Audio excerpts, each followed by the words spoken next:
Let's do a quick dive into a word that we often use in our everyday lives. That word being karma. And if I have to do one more retake of this video, I may very well be creating some karma of my own with my producer later.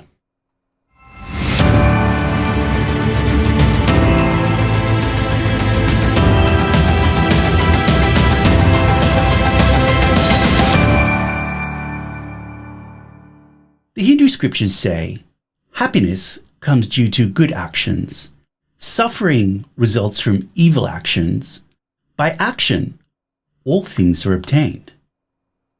It's easy to see this as a case of, if you do a good deed, like helping a person in need, life will reward you in some way down the track. Do something that you shouldn't, like stealing a pen from work, and life might ensure that you get stung by a bee on your way home. However, this is most likely an oversimplified understanding of the word karma.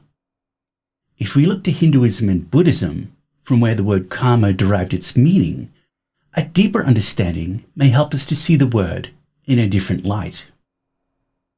You see, at the core of Hinduism and Buddhism is the idea that as human beings, we are born many times to the planet Earth in a process known as reincarnation.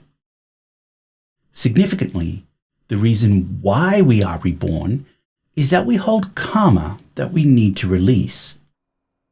In that sense, it's absolutely true that our karma determines our experiences, as being born and living the life that we live is all a reflection of our karma. Without karma, you simply would not be on the planet Earth, according to Hinduism and Buddhism.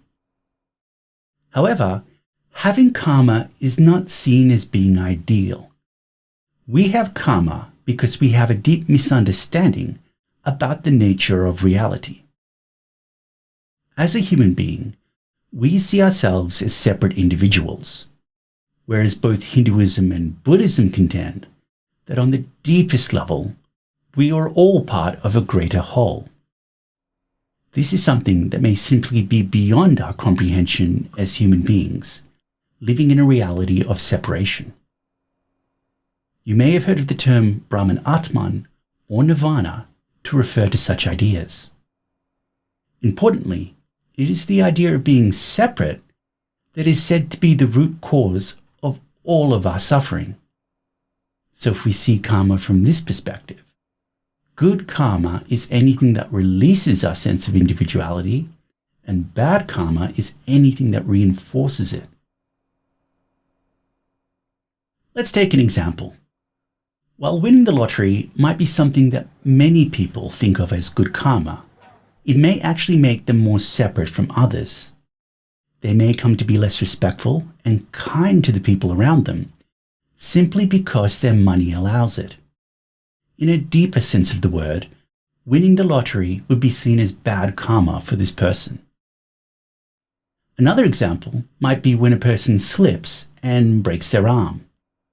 While being injured may not be a pleasant experience, it would be easy for this person to see it as being a case of bad karma resulting from something that they did wrong earlier. However, imagine that having a broken arm prevents the person from turning up to work as a pilot, and that the plane suffered a mechanical failure, crashing into the ocean. As a result, this person may view having a broken arm very differently. Not only that, having such a near miss with death may cause this person to reflect on life, resulting in them seeing more clearly what it is that is really important to them. This may mean that having a broken arm is not only seen as being a good thing, but they become a kinder and gentler person in the process. You see, what karma really means is that our experiences are not random, but instead are there to help us to become less individualistic.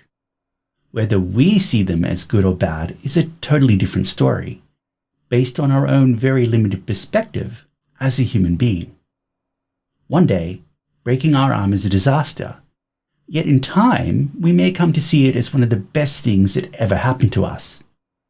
And because karma operates on a scale that we may simply be unable to grasp, as it spans across all of our lives, how we see things may be very different from how life sees things.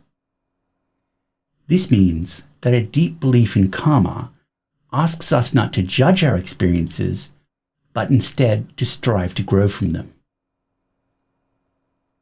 So hopefully you now have a slightly different perspective on the word karma, and maybe we could all take a moment to reflect on the notion that what we want may not always be what is ultimately good for us.